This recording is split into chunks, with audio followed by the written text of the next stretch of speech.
Over the years, photographers and other nature enthusiasts who enjoy viewing wildlife have asked me, how do you get those up close and personal photos of the animals? Now, a long lens does help to get you closer to the wildlife, but that's only part of the process.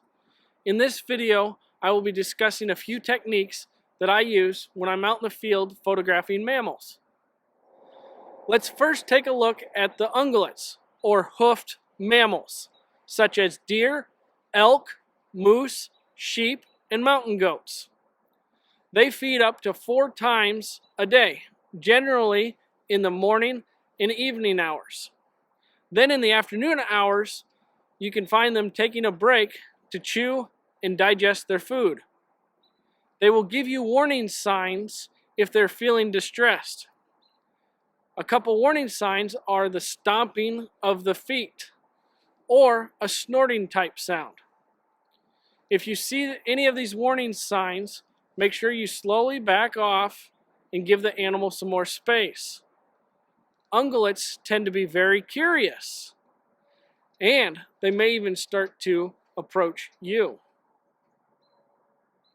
When it comes to predators like coyotes, foxes, and bobcats, they are a lot harder to view in the wild. They do most of their hunting in the early morning, at dusk, and throughout the night. They tend to sleep during the daylight hours. Bears, otters, and mink do a lot of their hunting during the day.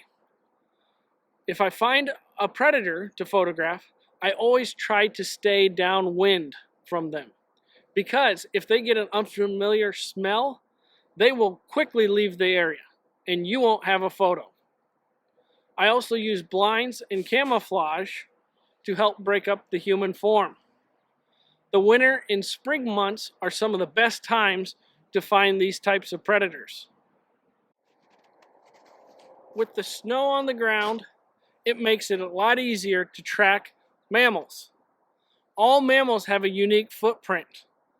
I think we all know what a deer footprint looks like, but it's a lot harder to figure out the difference between a coyote, a fox, and a bobcat. When I find a footprint, I first look to see what size it is and to see if there's any claw marks. Then I look at the negative space between the toes and the palm pad. And lastly, I look at the step and the stride pattern. Coyotes and foxes tend to put one foot in front of the other when they are walking or trotting. I also put out trail or game cameras if I have permission from the landowner. This way I can gather information on who might be in the area and where they might roam to.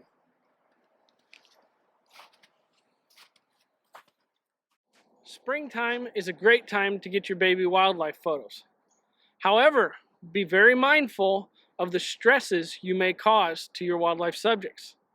I never want to get too close to a den site. If the adult feels threatened, they will move the family to a new location.